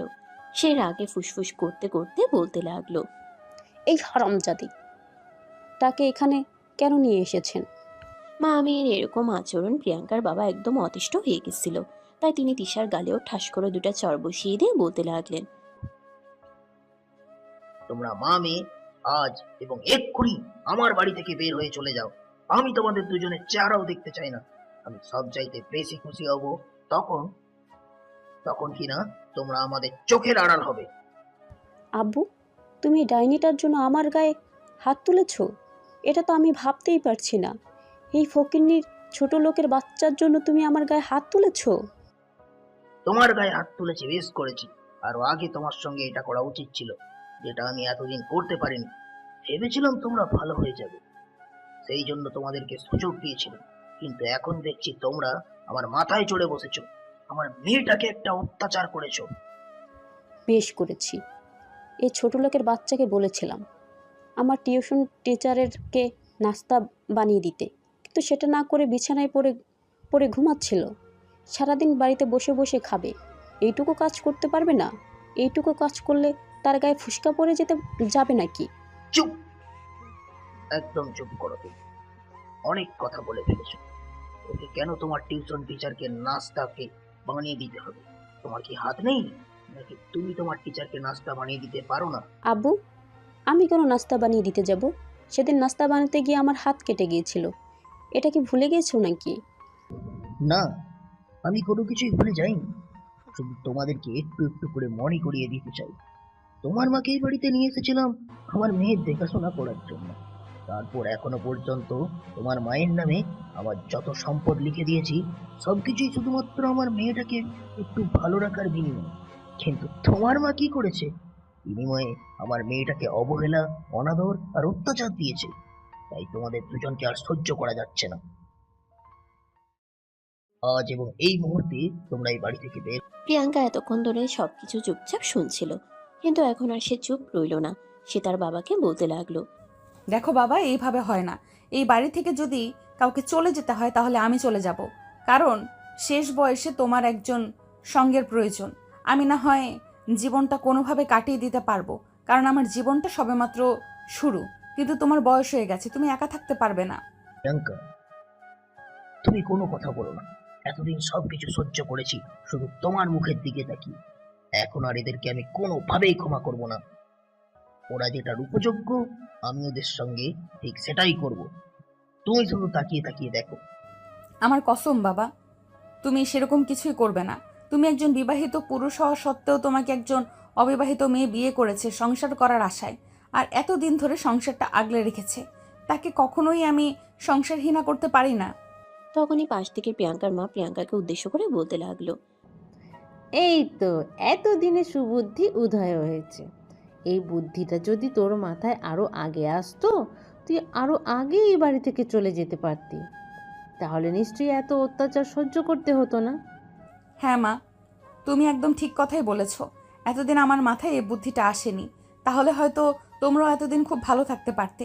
যাই হোক, আমি তোমাদের সবাইকে ছেড়ে চলে যাচ্ছি। কোনো চিন্তা করো না, আমি কখনোই তোমাদের এই সম্পত্তিতে ভাগ বসাতে আসবো না। আল্লাহ আমার কপালে যেটা রেখেছে সেটাই হবে। তখনই প্রিয়াঙ্কার বাবা কান্না করতে করতে প্রিয়াঙ্কাকে বলতে থাকে, প্লিজ মা, আমার তুই এমন কিছু করিস না। তাহলে আমি তোর মায়ের কাছে ক্ষমা চাওয়ার মতো মুখটাও রাখতে পারবো না। তোর মাকে আমি কথা দিয়েছিলাম, তোকে আমি সারা জীবন আমি আমার বুকে আঁকলে রাখবো। প্লিজ, তুই আমাকে ছেড়ে চলে যাস না। দেখো আব্বু, মা তো আমাদের কাছে নেই, অনেক দূরে চলে গেছে, কিন্তু আমাদের দুজনের কেউ সারাটা জীবন পড়ে আছে। তাই আমরা একজন মৃত মানুষের কথা রাখতে গিয়ে জীবিত মানুষদের কষ্ট দিতে পারি না। তাই তোমার কাছে আমার এটা অনুরোধ, তুমি আমাকে আটকেও না। আমি আজ এবং এই মুহূর্তে বাড়ি ছেড়ে চলে যাব। এই বলে প্রিয়াঙ্কা সেখানে আর এক মুহূর্তও দেরি না করে নিজের রুমে চলে গেল আর নিজের কাপড় চোপড় সহ প্রয়োজনীয় সবকিছু গুছিয়ে নিল। মিনিট 20 মধ্যেই রেডি হয়ে ড্রয়িং রুমে চলে আসলো। তার বাবা তখন ড্রয়িং রুমেই ছিল। প্রিয়াঙ্কা তার বাবার সামনে এসে দাঁড়িয়ে বলতে লাগলো, বাবা, আমি যে বাড়ি ছেড়ে সারা জীবনের মতো চলে যাচ্ছি, আর কখনোই বাড়িতে ফিরে আসবো না। এই নাও, এটা আমার মোবাইল নাম্বার। যদি কখনো তোমার প্রয়োজন হয় তাহলে আমাকে শুধু একটা মিসড কল দিও, আমি চলে আসব। আর হ্যাঁ, আমি কিন্তু তোমাদের বাড়ি থেকে কোনো মূল্যবান জিনিস নিয়ে যাচ্ছি না, শুধু আমার মায়ের রেখে যাওয়া এই বালাজোড়া আমার সঙ্গে নিয়ে যাচ্ছি। এটা আমার মায়ের শেষ স্মৃতিচিহ্ন, এটা আমি তোমাদের কাছে ফেলে যাব না। ঠিক ওই মুহূর্তে প্রিয়াঙ্কার মা এসে সেখানে উপস্থিত হয় আর প্রিয়াঙ্কার হাতে থাকা লাগেজ দেখে বলতে লাগলো, কি ব্যাপার, এই তল্পি তল্পা গুছিয়ে কোথায় যাচ্ছিস? চলে যাচ্ছি মা এখান থেকে। তোমাদের আর কোনো চিন্তা করতে হবে না, আর কেউ তোমাদের সম্পত্তিতে ভাগ বসাতে আসবে না। এই বাড়িতে এখন থেকে শুধু তোমরাই রাজত্ব করবে। আমি নামক এই মানুষটা আর কখনো তোমাদের চোখের কাঁটা হয়ে দাঁড়াবো না। এই কথা শুনে প্রিয়াঙ্কার মা কিছুক্ষণ সময় চুপ করে থাকেন, আর তারপর আবারও তিনি বলতে থাকেন। বাড়ি ছেড়ে চলে যাচ্ছিস সে না হয় বুঝলাম, কিন্তু এইসব তল্পিতল্পা কেন? এই বাড়ি থেকে দামি দামি জিনিসপত্র সব তোর সঙ্গে নিয়ে যাচ্ছিস নাকি? না, তোমাদের কোনো দামি জিনিস আমার সঙ্গে নিয়ে যাওয়ার কোনো ইচ্ছে নেই। শুধু আমার মায়ের এই বালাজোড়া যে দুইটা আমি হাতে করে নিয়ে যাচ্ছি। তাছাড়া তোমাদের কোনো কিছু নিয়ে যাচ্ছি না। তোমাদের যদি আমাকে বিশ্বাস না হয় তাহলে আমার লাগেজ চেক করতে পারো। এখানে তোমরা তোমাদের বাড়ির কোনো মূল্যবান জিনিস যদি পাও তাহলে সেটা রেখে দাও। কথাটা বলতে দেরি হলো, কিন্তু প্রিয়াঙ্কার হাত থেকে তার সৎমার লাগেজ নিয়ে চেক করতে এক মুহূর্ত দেরি করলেন না। তিনি লাগেজে সবকিছু ছড়িয়ে ছিটিয়ে ফেলে দিয়ে দেখতে লাগলেন প্রিয়াঙ্কা কাপড়ের ভিতরে কোনো কিছু নিয়ে যাচ্ছে কিনা, কিন্তু তিনি কোনো কিছুই পেলেন না। হতাশ মনে বলতে লাগলেন। সব কিছু কি আর আমাদেরকে দেখিয়ে নিয়ে যাবি নাকি? আমার তো মনে হয় তুই অনেক আগেই বাড়ি থেকে সব মূল্যবান জিনিস কোথাও পাচার করে রেখেছিস, আর তারপর এখন সেখানেই চলে যাবি। তোমাদের যা ইচ্ছা তোমরা তাই ভাবতে পারো, তাতে আমার কিছুই যায় আসে না। তবে আমি এই বাড়ি থেকে সারা জীবনের মতো চলে যাচ্ছি, এটাই সত্য। আর কখনো আমি তোমাদের সামনে এসে দাঁড়াবো না। যদি কখনো তোমাদের এরকমটা মনে হয় যে তোমরা কোনো জিনিস খুঁজে পাচ্ছ না, আমি সেটা নিয়ে গেছি, তাহলে সেটাই ভেবে নিও। কারণ আমি কখনোই তোমাদের চিন্তায় ব্যাঘাত ঘটাতে আসবো না। এই বলে প্রিয়াঙ্কা সেখান থেকে এগিয়ে গিয়ে তার বাবাকে পা ছুঁয়ে সালাম করলো, আর তারপর বলতে লাগলো। বাবা, তোমার সম্পত্তির কোনো প্রয়োজন নেই। তুমি শুধু আমার জন্য দোয়া করো যেন আমি ভালো থাকতে পারি, তাহলেই হবে। তোমার দোয়া আমার মাথার উপর থাকলে তাহলে কোনো বিপদ আমাকে কখনো স্পর্শ করতে পারবে না। আমার দোয়া সবসময় তোমার জন্য থাকবে। তবে আমি হয়তো পৃথিবীর সবচাইতে নিকৃষ্টতম বাবা, যে কিনা সন্তানের দায়িত্ব পালন করতে পারলাম না। তোমার মাকে আমি কথা দিয়েছিলাম তোমাকে দেখে রাখবো, তোমাকে শেষ মুহূর্ত পর্যন্ত আমার বুকে আঁকলে রাখবো, কিন্তু সেটা আর সম্ভব হলো না। তুমি ব্যর্থ পিতা। বাবা প্লিজ এইভাবে বলো না। আল্লাহ যা করেন মঙ্গলের জন্যই করেন। আল্লাহ নিশ্চয়ই আমার জন্য ভালো কিছু রেখেছেন। তুমি শুধু আমার জন্য দোয়া করবে, তাহলেই হবে। এরপর আমার আর কিছুই চাই না। এই বলে প্রিয়াঙ্কা বাড়ি থেকে বের হয়ে চলে গেল। তার ঠিক আধা ঘন্টা পরেই আশিক আসলো তিশাকে টিউশন পড়ানোর জন্য। আশিক সেদিন বাড়িতে এসেই সোজা প্রিয়াঙ্কার বাবার রুমে চলে গেল। প্রিয়াঙ্কার বাবা তখন নিজের রুমে বসে বসে কান্না করছিলেন। আশিক রুমের দরজার সামনে দাঁড়িয়ে প্রিয়াঙ্কার বাবাকে বলতে লাগলো। আসসালামু আলাইকুম আঙ্কেল, আমি কি রুমের ভিতরে আসতে পারি? তুমি ব্যর্থ পিতা। আঙ্কেল, প্রিয়াঙ্কাকে কি আজ বাড়িতে নিয়ে এসেছেন? ওর কি অবস্থা এখন? প্রিয়াঙ্কার বাবা তখন আর নিজেকে সামলে রাখতে পারলেন না। তিনি একদমই কান্না করে দিলেন, আর তারপর আশিকের কাঁধে হাত রেখে বলতে লাগলেন। হ্যাঁ, আসো, এখানে বসো। বাবা, এসব কথা বলে আমাকে আর লজ্জা দিও না। আমি বাবা হিসেবে এতটা নিকৃষ্ট সেটাই ভেবে পাচ্ছি না। আজ আমার মেয়ে এই বাড়ি ছেড়ে চলে গেছে, কোথায় গেছে কিছুই জানি না। কথাটা শোনা মাত্রই আশিক থমকে দাঁড়ালো আর বলতে লাগলো। এসব আপনি কি বলছেন? কোথায় গেছে আপনার মেয়ে? জানি না, এই ব্যাপারে আমি কিছুই জানি না। সেদিন কি হয়েছিল সেটা তো তুমি খুব ভালো করেই জানো। আজ প্রিয়াঙ্কাকে বাড়িতে নিয়ে আসার পর আবারও সেই সব ঝামেলা শুরু হয়েছে। তাই আমার মেয়েটা একরাশ অভিমান নিয়ে বাড়ি থেকে বের হয়ে চলে গেছে। এই বলে প্রিয়াঙ্কার বাবা অঝরে কান্না করা শুরু করে দেয়। আশিক তখন প্রিয়াঙ্কার বাবার মাথায় হাত বুলিয়ে দিয়ে বলতে থাকে। প্লিজ আঙ্কেল, আপনি কান্না করবেন না, এভাবে ভেঙে পড়বেন না। আমি দেখছি কি করা যায়। আমি যথাসাধ্য চেষ্টা করব আপনার মেয়েকে আপনার বুকে ফিরিয়ে দেওয়ার জন্য। সেটা বলে কোনো লাভ হবে না বাবা, কারণ আমার মেয়ে কোনোদিনই বাড়িতে ফিরে আসবে না, সেটা আমি খুব ভালো করেই জানি। আমার মেয়েটাতেই ছোটবেলা থেকেই অনেক কষ্ট করে বড় হয়েছে, কখনো এমন অভিমান করেনি। কিন্তু আজ আমি আমার মেয়েটাকে আর আটকাতে পারলাম না, কারণ আমি বুঝতে পেরেছি আমার মেয়েটাই বাড়িতে আর যাই হোক ভালো থাকবে না। তাই আমি বাবা হয়েও মেয়েটাকে আটকাতে পারলাম না। দেখুন আঙ্কেল, আমি এই কদিনে আপনার মেয়ের ব্যাপারে কিছুটা হলেও জানতে পেরেছি, কিন্তু আমার মনে হয় আপনার ওকে এইভাবে এই বাড়ি থেকে বের হয়ে চলে যেতে দেওয়াটা একদম ঠিক হয়নি। আপনার তাকে আটকানো প্রয়োজন ছিল, আপনার তাকে বোঝানো প্রয়োজন ছিল, কারণ হাজার হোক আপনি একজন বাবা, আপনার সন্তানের প্রতি আপনার দায়িত্ব রয়েছে। কিন্তু আমি কি করব বলো? বিয়ে করেছিলাম মেয়েকে ভালো রাখার জন্য, কিন্তু সেই ভালোটাই যখন রাখতে পারলাম না, তখন আমার আর কি করার ছিল? আমি তো হাজার চেষ্টা করেও ব্যর্থ হয়ে গেলাম। আমি আমার মতো স্ত্রীর কাছে কি জবাব দেব? আমি আমার মৃত স্ত্রীর কাছে কি জবাব দেব, সেটাই তো ভেবে পাই না। যাকে আমি কথা দিয়েছিলাম তার সন্তানকে আমি দেখে রাখবো, ভালো রাখবো, কিন্তু সেটাই করতে পারলাম না। এই বলে আরো জোরে জোরে কান্না করতে থাকে প্রিয়াঙ্কার বাবা। আর তখনই তৃষা সেখানে এসে উপস্থিত হয়। আশিককে দেখা মাত্রই তৃষা একটু মুচকি হেসে আশিকের দিকে এগিয়ে এসে বলতে থাকে, আরে স্যার, আপনি চলে এসেছেন। আসুন, আপনি আমার রুমে আসুন। এখানে কি করছেন? এই বলে তৃষা এগিয়ে গিয়ে আশিকের হাত ধরতে চাইছিল। তখনই আশিক তৃষার হাত ধরে নিজের হাতটা এক ঝটকায় ছাড়িয়ে নিয়ে বলতে লাগলো, তোমরা মানুষ নাকি অন্য কিছু সেটা ভাবতেই আমার অবাক লাগে। তুমি একটা মেয়ে হয়ে আরেকটা মেয়ের সঙ্গে এরকম আচরণ কি করে করতে পারো? হাজার হোক তোমার শরীরে যে রক্ত বইছে তার শরীরেও একই রক্ত। স্যার প্লিজ, আপনি আমার টিচার আছেন, টিচারের জায়গায় থাকুন। আমাদের ফ্যামিলিগত ব্যাপারে নাক গলাতে আসবেন না, এটা আপনার কাছে থেকে আমি আশা করছি না। দেখো, যার কাছে মনুষ্যত্ব বোধ নেই তাকে আমি আর যাই হোক আমার স্টুডেন্ট বানাতে পারি না। আমার ভাবতে অবাক লাগে, আমি তোমার টিচার।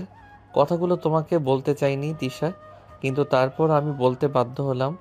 তুমি তোমার বোনকে কিভাবে বাড়ি থেকে বের করে দিতে পারলে? স্যার, আপনি মনে হয় ভুলে যাচ্ছেন, সে আমার আপন বোন নয়, সৎ বোন। সে কখনোই আমার ভালো চায় না, আমার ভালো চাইতে পারেই না। তাছাড়া ও যেটা যোগ্য, ওর সঙ্গে সেটাই হয়েছে। এখানে আমাদের কোনো দোষ নেই। আপনি কেন অযথাই আমাদেরকে দোষারোপ করছেন? হ্যাঁ, সত্যি তোমাদের কোনো দোষ নেই। সমস্ত দোষ হলো এই লোকটার, যে তোমাদের পিতা তোমাদের দুই বোনকে জন্ম দিয়েছেন, তোমার মাকে স্ত্রীর অধিকার দিয়েছেন। উনি যদি এই ভুলগুলো না করতেন তাহলে হয়তো উনাকে এই বয়সে এসে এই পরিস্থিতিগুলোর মুখোমুখি হতে হতো না। তাই আমি সমস্ত দোষ ওনাকেই দিচ্ছি, তোমাদেরকে কিছু বলছি না। তবে আজকের পর থেকে আমি কখনোই তোমাকে টিউশন পড়াতে আসবো না। আপনার কি মাথা খারাপ হয়ে গেছে স্যার? আপনি ভুলে গেছেন আমার বাবা আপনাকে প্রতি মাসে কত টাকা পেমেন্ট করে আমাকে টিউশন পড়ানোর জন্য। আই এম সো সরি, কিন্তু আমি তোমাকে আর টিউশন পড়াতে আসবো না। আজকে তোমাদের বাড়িতে আমার শেষ দিন। আঙ্কেল, আমি আসছি। এই বলে আশিক তৃষা তার বাবাকে কোনো কথা বলার সুযোগ না দিয়ে বাড়ি থেকে বের হয়ে চলে আসলো। এদিকে প্রিয়াঙ্কা বাসা থেকে বের হওয়ার পর তার খুব কাছের এক বান্ধবীকে ফোন করে আর সবকিছু খুলে বলে। সবকিছু শুনে তার বান্ধবী তাকে তাদের বাসায় চলে যেতে বলে। কিন্তু সেখানে যাওয়ার পর শুরু হয় আরো নতুন ঝামেলা। আসলে বর্তমান সময়ে যুবতী মেয়েরা কোনো জায়গায় নিরাপদ নয়। বান্ধবীর বড় ভাই প্রিয়াঙ্কাকে আগে থেকেই কুনজরে দেখত, অনেকবার খুব প্রস্তাবও দিয়েছিল। তবে প্রিয়াঙ্কা তখন রাজি হয়নি। তবে সে এখন মনে মনে ভেবেছিল হয়তো সে মানুষটা একটু ভালো হয়ে গেছে, তাই তো এখানে আসা। কিন্তু ঝামেলা তো হলো সেদিন রাতের বেলা। প্রিয়াঙ্কা আর তার বান্ধবী একই রুমে একই বিছানায় ঘুমিয়েছিল। তার বান্ধবীর ভাই ততদিনে বিয়েও করে নিয়েছিল। তাই প্রিয়াঙ্কা একটু নিশ্চিত ছিল বউকে রেখে কখনোই এই রুমে কোনো আকাম কুকাম করতে আসবে না। অপরদিকে প্রিয়াঙ্কার বান্ধবী দরজা খোলা রেখেই ঘুমিয়ে পড়েছিল। প্রিয়াঙ্কার শরীরটা অনেক বেশি ক্লান্ত ছিল, তাই দরজা খোলা নাকি বন্ধ সেসব ব্যাপারে খেয়াল করার এত খেয়াল তার ছিল না। মাঝরাতেই হঠাৎ প্রিয়াঙ্কা খেয়াল করলো কেউ তার শরীরে স্পর্শ করছে। প্রিয়াঙ্কা চিৎকার দিয়ে উঠে। তখনই প্রিয়াঙ্কার বান্ধবী লাইট অন করে। দুজনেরই চক্ষু চড়ক গাছ। প্রিয়াঙ্কা তখন তার বান্ধবীকে বলতে থাকে, দোস্ত, তোর এখানে আসাটা আমার ভুল হয়ে গেছে। আমার উচিত হয়নি তোর এখানে আসা। আই এম সো সরি দোস্ত, আমাকে ক্ষমা করে দে। আমার ভাই আমার বান্ধবীর সঙ্গে এরকম কাজ করবে এটা আমি কল্পনাও করতে পারিনি। ছিছি ভাইয়া, তুই এতটা নিচু মানসিকতার, এটা আমি ভাবতেই পারছি না। এই দেখ, এত সাধু সাজার চেষ্টা করিস না। বাড়ির ভিতরে এত সুন্দর একটা জিনিস, এটাকে রেখে অন্য রুমে শুয়ে থাকা যায় নাকি? পলি, তুই ওই রুম থেকে বের হয়ে যা। তোর বান্ধবীর সঙ্গে আমি একটু সময় কাটাবো। কথাটা বলা মাত্রই পলি তার ভাইয়ের গালে ঠাস করে একটা চড় বসিয়ে দিয়ে বলতে লাগলো, দুনিয়াতে এত মানুষ মরে যায়, তুই মরতে পারিস না? তুই আমার ভাই, এটা ভাবতে আমার ঘেন্না লাগছে। তোর ঘরে বউ আছে, কিন্তু তারপরও তোর চরিত্র এতটা নিচু, আমি তো এটা ভাবতেই পারছি না। তুই কতটা নিচে, তুই কতটা নিচ মানসিকতার। ঘরে বউ রেখে আমার বান্ধবীর সঙ্গে এসব খারাপ কাজ করতে এসেছিস। হায় আল্লাহ, এসব দেখার আগে আমার মরণ কেন হলো না? পলির এমন চিৎকার চেঁচামেচিতে তাদের বাড়ির সবাই ওই রুমে ছুটে চলে আসে। পলির মা সেখানে এসে বলতে লাগে, কি ব্যাপার, কি হয়েছে? এই রুমে এত চিৎকার চেঁচামেচির আওয়াজ শোনা যাচ্ছে কেন? সারা বাড়িতে মানুষ ঘুমাচ্ছে নাকি? সেটা তুমি তোমার এই কুলাঙ্গা ছেলেকে জিজ্ঞেস করো। তোমার ছেলের বিয়ের আগে কখনো আমার কোনো বান্ধবীর বাড়িতে নিয়ে আসতাম না, শুধুমাত্র তোমার ছেলের এইসব ভালো চরিত্রের জন্য। আর আজ একটা বান্ধবীকে বিপদে পড়েছে বলে বাড়িতে নিয়ে এসেছি, আর এখন তোমার ছেলে এসব বউ করছে। ছি ছি ছি, আমার ভাবতেও লজ্জা লাগছে। কি রে রূপ, এসব আমি কি দেখছি? পাশের রুমে তোর বউ ঘুমাচ্ছে। তোর বউ যদি এসব জানতে পারে তাহলে কি হবে সেটা একবার কল্পনা করেছিস? কাম অন মা, এসব চিন্তা করে কি হবে? আমার বউটা তো আর এই আইটেমটার মতো এত সুন্দরী নয়। আমার বউটা যদি এতটা সুন্দরী হতো তাহলে নিশ্চয়ই আমি এই আইটেমটার কাছে আসতাম না। তাছাড়া খাঁচার ভিতর যদি এত সুন্দর মুরগি থাকে তাহলে কোনো শিয়াল চুপচাপ বসে থাকবে বলো শুনি? কথাটা শোনা মাত্রই পলির মা প্রচণ্ড পরিমাণ রেগে গেলেন আর রূপের গালে ঠাস ঠাস করে বেশ কয়েকটা চড় বসিয়ে দিয়ে বলতে লাগলেন, তোর ভালোর জন্যই বলছি, চুপচাপ এক্ষুনি রুম থেকে বের হয়ে চলে যাও। তা না হলে তোর সঙ্গে এমন কিছু হবে যেটা তুই কল্পনাও করতে পারবি না।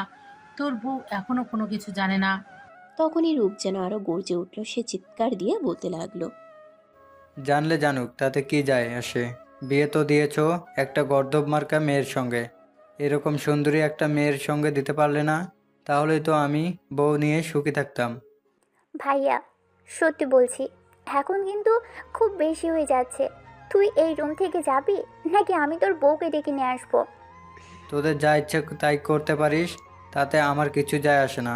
বউকে ডেকে নিয়ে আসলে বরঞ্চ খুব ভালো হবে। পলির মা আর সহ্য করতে পারছিলেন না। তিনি রূপের হাত ধরে টানতে টানতে রুম থেকে বের হয়ে চলে গেলেন আর পলিকে রুমের দরজা লাগিয়ে দিতে বললেন। পলির মা চলে যাওয়ার পর পলি রুমের দরজাটা লাগিয়ে দিল আর তারপর প্রিয়াঙ্কার পাশে এসে বসলো। প্রিয়াঙ্কা ততক্ষণে কান্না করছে। প্রিয়াঙ্কার ঘাড়ে হাত রেখে বলতে লাগলো, আই এম সো সরি দোস্ত, আমাকে প্লিজ ক্ষমা করে দিস। তোর সঙ্গে এরকম কিছু হবে এটা আমি কল্পনাও করতে পারিনি। প্লিজ তুই আমাকে ক্ষমা করে দিয়ে, সব কিছুর জন্য আমি দুঃখিত। এখানে তোর সরি বলার কিছুই নেই। আমার কপালে যা আছে তা হবেই, সেটা ফেরাতে কেউ পারবে না। তুই ঘুমিয়ে যা, অনেক রাত হয়েছে। তুইও ঘুমিয়ে যা, আমারই ভুল, দরজাটা আটকে তারপর ঘুমানো উচিত ছিল। এই বলে পলি অপর পাশে ফিরে ঘুমিয়ে পড়ল। কিন্তু বাকি রাত প্রিয়াঙ্কা আর ঘুমাতে পারল না। তার চোখে ঘুম আসলোই না। আসবেই বা কি করে? এক অত্যাচারী মায়ের হাত থেকে নিজেকে মুক্ত করতে গিয়ে অন্য শিকারের ফাঁদে পড়ে গেল। সকাল হতে না হতেই প্রিয়াঙ্কা নিজের সবকিছু গুছিয়ে নিয়ে অপেক্ষা করতে লাগলো পলি কখন ঘুম থেকে উঠবে আর পলির কাছ থেকে বিদায় নিয়ে বাসা থেকে বের হয়ে যাবে। পলি ঘুম থেকে উঠে দেখতে পেল প্রিয়াঙ্কাও বিছানার উপর চুপচাপ বসে আছে। পলি প্রিয়াঙ্কাকে বলতে লাগলো, কি ব্যাপার দোস্ত, কি হয়েছে? তুই এখনো বসে আছিস কেন? ঘুমোসনি? দোস্ত, তোদেরকে অসুবিধায় ফেলার জন্য আমি খুবই দুঃখিত। আমি চলে যাচ্ছি। এই বলে পলিকে কোনো কথা বলার সুযোগ না দিয়ে প্রিয়াঙ্কা ওই বাড়ি থেকে বের হয়ে আসলো। যদিও পলি এবং পলির মা অনেকবার তাকে ফেরানোর চেষ্টা করছিল, কিন্তু সে কোনো কথাই শুনল না। চুপচাপ ওই বাড়ি থেকে বের হয়ে চলে আসলো। অপরদিকে সেদিন যখন ভার্সিটিতে আসলো, পলি যেহেতু প্রিয়াঙ্কার খুব কাছের বান্ধবী এটা আর সে খুব ভালোভাবেই জানতো। পলিকে দেখা মাত্রই আশিক তার কাছে ছুটে গেল আর বলতে লাগলো, পলি, প্রিয়াঙ্কার ব্যাপারে কোনো খবর জানো? প্রিয়াঙ্কা কোথায় আছে? পলি তখন সবকিছু আশিককে খুলে বলল। সবকিছু শুনে আশিক মাথায় হাত দিয়ে বসে পড়লো আর বলতে লাগলো, হায় আল্লাহ, আমি কত বড় ভুল করলাম। আমার তো উচিত ছিল গতকাল একবার তোমাকে ফোন দেওয়া, তাহলে তো আমি প্রিয়াঙ্কাকে পেয়ে যেতাম। কিন্তু এখন মেয়েটা কোথায় গেছে আল্লাহ ভালো জানে। তুমি ছাড়া তো ভার্সিটিতে তার কোনো ভালো বন্ধু নেই যে তার ব্যাপারে কোনো খবর দিতে পারবে। আমার মনে হয় না কারোর কাছ থেকে তার ব্যাপারে কোনো খোঁজ নিয়ে লাভ হবে, কারণ আমার মনে হয় প্রিয়াঙ্কা এখানে কোথাও নেই, হয়তো অনেক দূরে চলে গেছে। যেখানে তার পরিচয় কেউ জানে না, যেখানে কোনো হিংস্র দানব তার উপর ধাবা বসাতে পারবে না। কিন্তু আমি কোথায় যাব, কোথায় তাকে খুঁজবো সেটাই তো ভেবে পাচ্ছি না। হায় আল্লাহ, তুমি প্রিয়াঙ্কাকে খুঁজে পেতে আমায় সহযোগিতা করো। আল্লাহ, এই মুহূর্তে তুমি ছাড়া আমাকে সহযোগিতা করার মতো অন্য কেউ নেই। এই বলে আশিক ভার্সিটি থেকে বের হয়ে পড়লো আর পাগলের মতো প্রিয়াঙ্কাকে সারা শহর তন্ন তন্ন করে খুঁজতে লাগলো, কিন্তু কোথাও খুঁজে পেল না। অপরদিকে প্রিয়াঙ্কা নিজের হাতে জমানো কিছু টাকা ছিল, সেগুলো বাড়ি থেকে বের হয়ে আসার সময় লুকিয়ে নিয়ে এসেছিল। কারণ অচেনা জগৎ, যেখানে পরিচিত কেউ নেই তাকে সাহায্য করার মতো কেউ নেই, সেখানে কিছু টাকা অন্তত প্রয়োজন পড়বে। আর সেই টাকা দিয়ে প্রিয়াঙ্কা ঢাকা থেকে সোজা পঞ্চগড় চলে আসে। সেখানে ছিল তার নানার বাড়ি। যদিও বড় হওয়ার পর প্রিয়াঙ্কা কখনোই সেখানে আসেনি, তবে সেই ঠিকানাটা একটা ডায়েরিতে লেখা ছিল, যে ডায়েরিতে তার মা অনেক কিছুই লিখে রেখেছিলেন। সে ডায়েরি থেকে ঠিকানাটা নিয়ে প্রিয়াঙ্কা ওই ঠিকানায় চলে আসে। বাড়িটা এখন ধরা দিল কোনো মানুষ এখানে বসবাস করে বলে মনে হয় না। প্রিয়াঙ্কা বাড়ির উঠানে এসে চারপাশে একবার চোখ বুলিয়ে তখনই একজন মধ্যবয়স্ক মহিলা এসে তার সামনে দাঁড়ালো আর বলতে লাগলো, কে গো তুমি মা? কোথায় থেকে এসেছো? আন্টি, আমি ঢাকা থেকে এসেছি। এই বাড়িটা আমার চেনা, ছোটবেলায় হয়তো অনেকবার এসেছি। আমি তোমার কথা বুঝতে পারছি না, একটু খুলে বলো আমায়। আমি রাবেয়ার মেয়ে।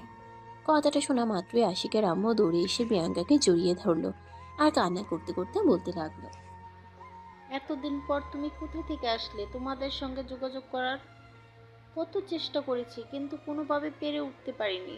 সেই যে তোমার আম্মু মারা গেল, তার দাফন কাফনের কাজ শেষ করে তোমরা শহরে চলে গেলে, তারপর আর একটা বারের জন্য ওইখানে ফিরে আসলে না।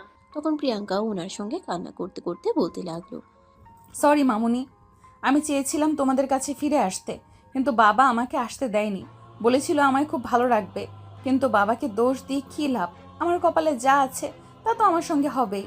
তাই আজ সমস্ত সম্পর্ক ছিন্ন করে তোমাদের কাছে চলে এসেছি। তুমি থাকতে দেবে তো আমার মায়ের শেষ স্মৃতিচিহ্নের জায়গাটায়? পাগলি মেয়ে, এভাবে বলতে হয় না। তুমি আজীবন আমার কাছে থেকে যাও। আমি আমার সামর্থ্য অনুযায়ী তোমাকে ভালো রাখার চেষ্টা করব। জানি তোমার বাবার মতো রাজপ্রাসাদ তোমায় উপহার দিতে পারবো না, কিন্তু আমার যতটুকু আছে আল্লাহ পাক রাব্বুল আলামিন আমাকে যতটুকু দিয়েছেন, আমি তার সবটা দিয়ে তোমাকে ভালো রাখার চেষ্টা করব। আমাকে তোমার কিছু দিতে হবে না মামুনি, শুধু এই বাড়িতে থাকার মতো একটু জায়গা দিলেই চলবে। কেন রিমা, এই বাড়িতে আমাদের যতটা অধিকার রয়েছে ঠিক ততটা অধিকার তোরও রয়েছে। তাই ভিতরে আয়, আগে বিশ্রাম কর, তারপর কথা বলা যাবে। তোর মামা মাঠে গেছে, কিছুক্ষণের মধ্যেই ফিরে আসবে। এই বলে প্রিয়াঙ্কার মামুনি প্রিয়াঙ্কাকে নিয়ে বাড়ির ভেতরে চলে গেল। বাড়িটা আর এখন আর আগের মতো জলুস নেই, যতটা প্রিয়াঙ্কার নানা ভাই বেঁচে থাকতে ছিল। একদম জরাজীর্ণ প্রাণহীন হয়ে আছে বাড়িতে। এখন মানুষজন তাকে বলেই তো মনে হয় না। আশিকের আম্মু প্রিয়াঙ্কাকে বাড়ির ভিতর নিয়ে এসে হাত মুখ ধুতে বলেন, আর তারপর প্রিয়াঙ্কার জন্য মুড়ি বাতাসা নিয়ে আসেন। সারাদিন কোনো কিছুই খায়নি প্রিয়াঙ্কা, এগুলো কোনো রকম খেয়ে 4-5 গ্লাস পানি খেয়ে নিল। এটা দেখে আশিকের আম্মু বুঝতে পারলো প্রিয়াঙ্কার পেটে প্রচন্ড ক্ষুধা রয়েছে। আশিকের আম্মু তখন প্রিয়াঙ্কাকে বলতে লাগলো, গরিবের বাড়িতে এসেছিস মা, জানি তোকে সমাদর করতে পারবো না, তবে লবণ ভাত যতটুক মিলে খেয়ে নিস। আরে মামুনি, বললাম তো তুমি আমাকে নিয়ে কোনো চিন্তা করো না। আমি সব রকম পরিস্থিতিতে মানিয়ে নিতে জানি। তাছাড়া তোমার কি মনে হয় বাবা রাজপ্রাসাদে ছিলাম বলে রাজকন্যার মতো বড় হয়েছি? এরকমটা কখনোই হয়নি। আমি আর 5টা সাধারণ গরিব ঘরের মেয়ের মতোই বড় হয়েছি। তাই চিন্তার কোনো কারণ নেই। তোমাদের যা আছে তার সঙ্গে আমি মানিয়ে নিতে পারবো। ওই যে বললাম না, শুধু আমার একটু আশ্রয় প্রয়োজন। এরপর আশিকের আম্মু প্রিয়াঙ্কাকে বিশ্রাম নিতে বলে রান্নাঘরে চলে গেলেন। তাড়াহুড়ো করে শাক ভাত রান্না করলেন। আর এদিকে তখনই আশিকের আব্বু বাড়িতে চলে আসে। প্রিয়াঙ্কাকে দেখে তিনি প্রথমে চিনতে পারেননি। প্রিয়াঙ্কাকে দেখে তিনি ভ্রুকুচকে নিয়ে জিজ্ঞাসা করেন, এই মেয়ে কে তুমি? আমাদের বাড়িতে কি করছো? দেখে তো মনে হচ্ছে শহরের কেউ। তখনই আশিকের আম্মু এসে বলতে থাকেন, আরে, তুমি আমাদের প্রিয়াঙ্কাকে চিনতে পারছো না? রাবেয়ার মেয়ে এতদিন পর আমাদের বাড়িতে এসেছে। কথাটা শুনিয়ে আশিকের বাবার 2 চোখ দিয়ে জল পড়তে লাগলো। তিনি আপন ভাগ্নিকে বুকে জড়িয়ে নিয়ে বলতে লাগলেন, বোন মারা যাওয়ার পর ভাগ্নি তো পর হয়ে গিয়েছিল, এতদিন একটা বারের জন্য আমার কাছে আসেনি। বোনের জন্য মনটা হাহাকার করে, কিন্তু বোন তো আর ফিরে পাবো না।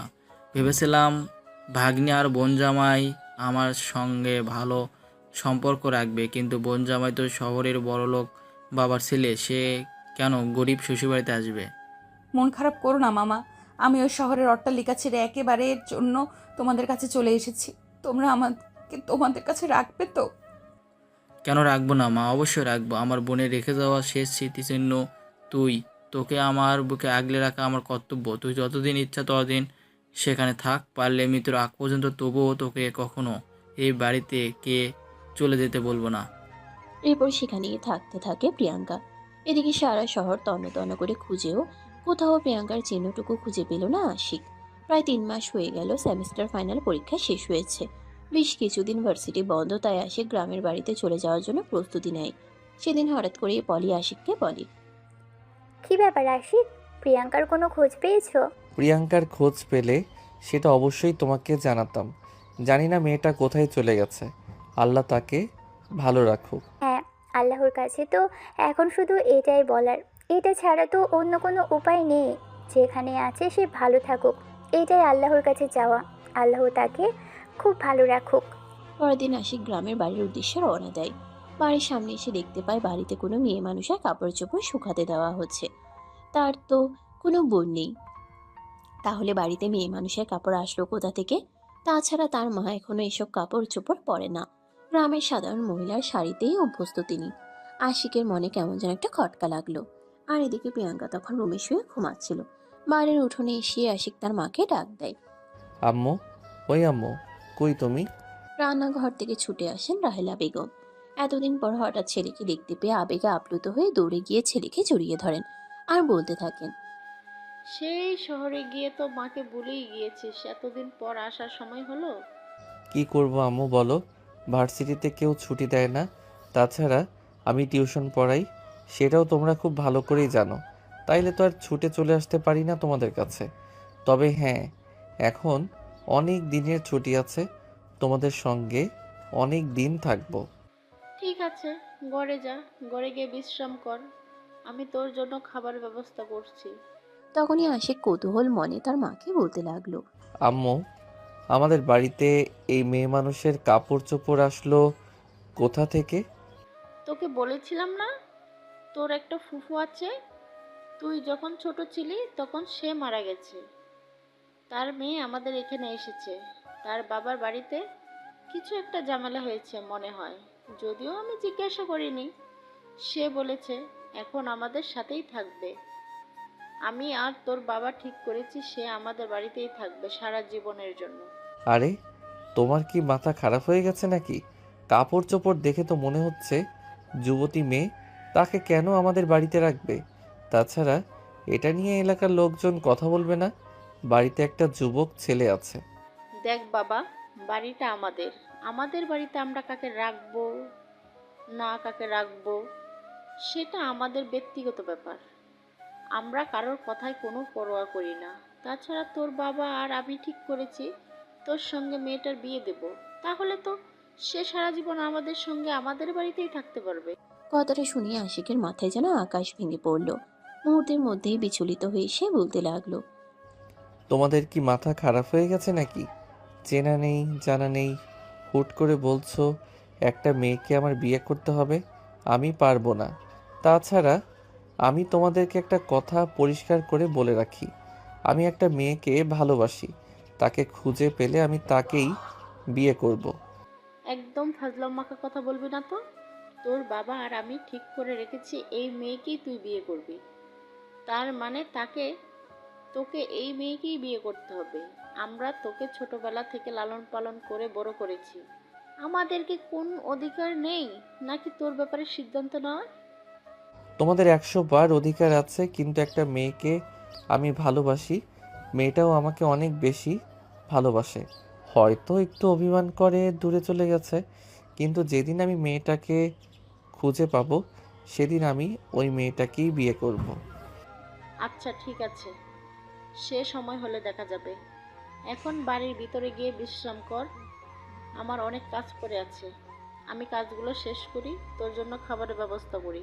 তখন আশিক আর কোনো কথা বলল না, চুপচাপ বাড়ির ভিতরে চলে গেল। কিন্তু অঘটন ঘটল বাড়ির ভিতরে যেতেই। প্রিয়াঙ্কা সেই রুমেই থাকে যে রুমে কিনা আশিক থাকতো। আশিক রুমে প্রবেশ করেই তার রুমে একটা অপরিচিত মেয়েকে শুয়ে থাকতে দেখে প্রচণ্ড পরিমাণে ক্ষেপে গেল আর চিৎকার দিয়ে বলতে লাগলো, এই মেয়ে, আপনার কোনো কাণ্ডজ্ঞান নেই? একটা ছেলে রুমে এসে শুয়ে আছেন। আপনি নিজেকে কি মনে করেন, প্রিন্সেস ডায়না নাকি? আবার আমার মা বাবার মাথা খেয়ে বসে আছেন। আমি যেন আপনাকে বিয়ে করি, আপনার কি খেদে কোনো কাজ নেই? আশিকের এমন খরগোশ কণ্ঠস্বর শুনে ঘুমন্ত অবস্থায় চোখ ডলতে ডলতে বিছানা থেকে উঠে বসে প্রিয়াঙ্কা। আর প্রিয়াঙ্কাকে দেখে আশিক তো একদম অবাক হয়ে বলতে থাকে। আরে তুমি এখানে কি করছো আর কিভাবে এলে? আশিকের কথায় চোখ তুলে তাকায় প্রিয়াঙ্কা। আশিককে দেখে সেও অনেক অবাক হয় আর লাফ দিয়ে উঠে দাঁড়িয়ে বলতে থাকে, সেই একই প্রশ্ন তো আমারও। তুমি এখানে কি করতে এসেছো? তখন তো খুব বলেছিলে আমায় ভালোবাসো না, এখন কেন আমার পেছন পেছন এই পর্যন্ত চলে এসেছো? আরে পাগলি, এটা আমাদের বাড়ির, এই বাড়িতে আমি আসবো নাকি আসবে? তখনই পিছন থেকে আশিকের আম্মু আশিক আর প্রিয়াঙ্কাকে উদ্দেশ্য করে বলতে থাকে, দেখলে তো, আল্লাহ চায় তোমাদের দুজনের মিলন হোক, তাই তো অবশেষে ঘুরিয়ে ফিরিয়ে দুজনকে এক জায়গায় এনে দাঁড় করিয়েছে, যাতে তোমরা দুইজন এটা বুঝতে পারো তোমাদের মিলন আল্লাহ প্রদত্ত ঠিক করে রেখেছেন। হ্যাঁ আম্মু, তুমি একদম ঠিক কথাই বলেছ। প্রিয়াঙ্কা বাসা থেকে চলে আসার পর আমি তাকে কত জায়গায় খুঁজেছি, তার কোনো ঠিক নেই। কিন্তু আজ আমি এভাবে এখানে এসে ওকে পেয়ে যাব, এটা আমি কোনো দিন কল্পনাও করিনি। সত্যি আল্লাহ উত্তম পরিকল্পনাকারী, তা না হলে কেন তাকে এখানেই আসতে হবে?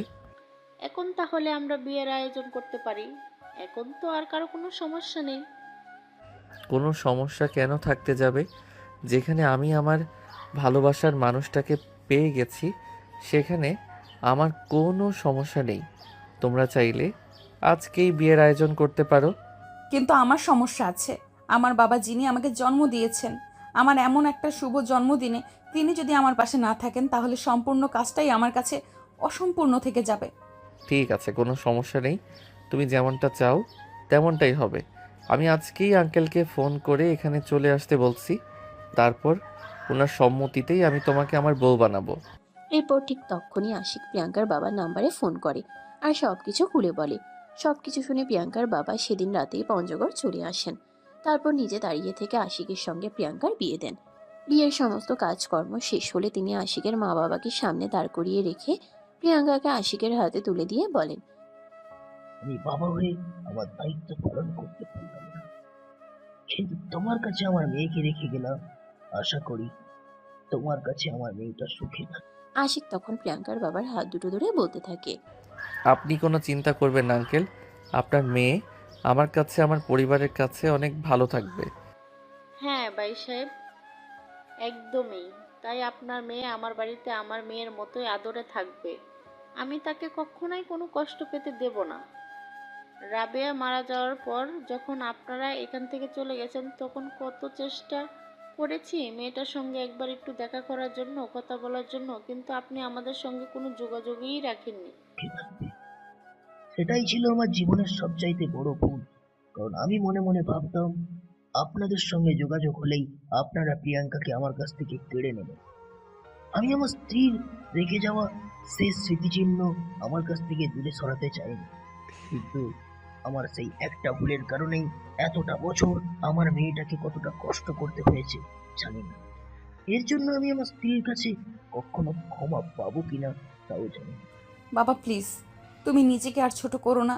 তুমি তোমার জায়গা থেকে যথেষ্ট চেষ্টা করেছো আমাকে ভালো রাখার জন্য, কিন্তু আমার কপালে যেটা আছে সেটা তো হবেই, সেটা তো আর কেউ ফেরাতে পারবে না। তবে আল্লাহ উত্তম পরিকল্পনাকারী, তা না হলে আশিকের সঙ্গে কেন আমার পরিচয় হলো, আর কেনই বা আমি হুট করে এখানে চলে আসলাম? হ্যাঁ রে মা, সত্যি আল্লাহ উত্তম পরিকল্পনা করে আল্লাহ ঠিক করে রেখেছিলেন বলেই আজ এমনটা হলো। আমি দোয়া করি সবসময় তুমি সুখী থেকে। যদি কখনো কোনো প্রয়োজন পড়ে তুমি আমায় একটা কল দিও শুধু। আমি সবকিছু ফেলে রেখে তোমার কাছে চলে আসবো। এই বলে প্রিয়াঙ্কার বাবা তাদের কাছ থেকে বিদায় নিয়ে ঢাকার উদ্দেশ্যে রওনা দেন। আর এদিকে প্রিয়াঙ্কা বাবার চলে যাওয়ার পথ পানে চেয়ে কান্না করতে থাকে। আশিক তখন প্রিয়াঙ্কাকে নিজের বুকের সঙ্গে জড়িয়ে নিয়ে বলতে থাকে, প্লিজ কান্না করো না তুমি, তোমার চোখে কান্না মানায় না। বহু বছর অনেক কান্না করেছো, এখন আর তোমাকে কান্না করতে দেব না। এই কান্নাটা কষ্টের নয়, এই কান্নাটা সুখের, এটা প্রাপ্তির। সব কিছু হারিয়েও আবারও সব কিছু ফিরে পেলাম। ও আচ্ছা, তাই বুঝি। তাহলে কান্না করলে চলবে? তো কি করতে হবে? সেটাও আমাকে বলে দিতে হবে নাকি? আমি কি করে জানবো? আচ্ছা ঠিক আছে, তোমাকে কোনো কিছু জানতে হবে না, আমি সব করছি। এই বলে আশিক প্রিয়াঙ্কাকে নিয়ে রুমের ভিতরে চলে গেল আর সাথে সাথেই দরজাটা বন্ধ করে দিল। আর বদ্ধ ঘরে ফিরে পাওয়া প্রেমের এক নতুন গল্পের সূচনা করলো। সুপ্রিয় ভিউয়ার্স, আমাদের আজকের গল্পটা এই পর্যন্তই ছিল। গল্পটি আপনাদের কাছে কেমন লেগেছে ছোট একটা কমেন্টে জানাবেন। ভালো লাগলে লাইক, কমেন্ট, শেয়ার করে পাশেই থাকবেন।